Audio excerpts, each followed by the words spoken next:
కాలం కలిసి రానప్పుడు నిజాయితీ, ధైర్యం, తెలివితేటలు ఇవన్నీ మిమ్మల్ని గెలిపించవు.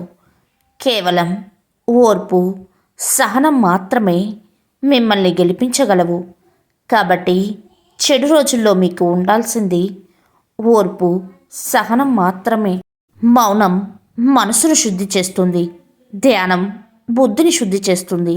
దానం సంపదను శుద్ధి చేస్తుంది. ఉపవాసం ఆరోగ్యాన్ని శుద్ధి చేస్తుంది. క్షమాపణ సంబంధాలను శుద్ధి చేస్తుంది. డబ్బు తొడగొడుతుంది, పడగొడుతుంది, విడగొడుతుంది, చెడగొడుతుంది.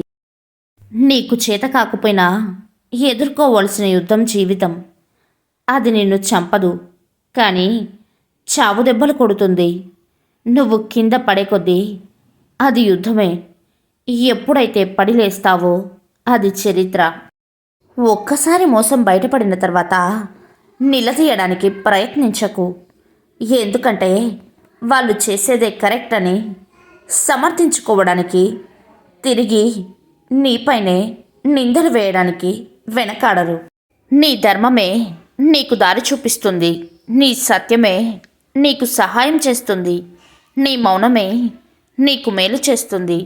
నీ సాధనే నీకు సాధించి చూపిస్తుంది. నీ భక్తి నిన్ను భగవంతుని దగ్గరికి చేర్చుతుంది. చులకన చూసే చోట చొరవ చూపకు. మర్యాద లేని మనుషులతో మౌనంగా ఉండు. చెప్పుడు మాటలు విని నిందించే వారితో వాదించకు మిత్రమా. ఈ ప్రపంచంలో ఏ మనిషి ఇంకొక మనిషిని పూర్తిగా అర్థం చేసుకోలేడు. ఎందుకంటే పుస్తకంలో ఉండే పదాలకి వందల అర్థాలు ఉన్నప్పుడు వాటిని రాసిన మనకెన్ని అర్థాలు ఉండాలి, భావాలు ఉండాలి. అవసరంతో వచ్చే పొగడ్తకు, అభిమానంతో వచ్చే పొగడ్తకు తేడా తెలుసుకోకుండా పొంగిపోతే మనల్ని ఆడించేవారే ఎక్కువ ఉంటారు మన చుట్టూ మిత్రమా. మనిషి కోకిలతో ఇలా అన్నాడు, నువ్వు నల్లగా లేకపోతే ఎంత బాగుండేది.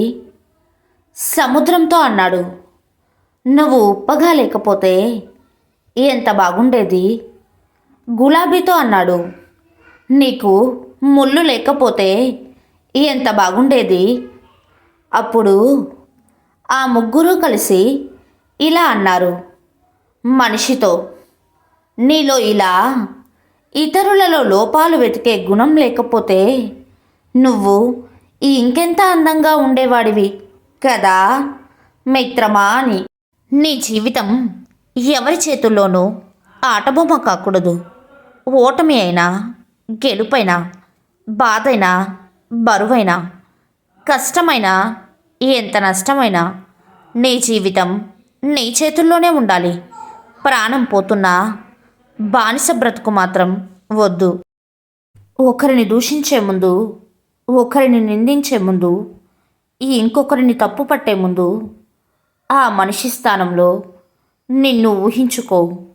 అప్పుడు మంచి నిర్ణయం తీసుకో. అదృష్టం తనంతట తానుగా వచ్చి తలుపు తడుతుందని అందరూ చెప్తుంటారు.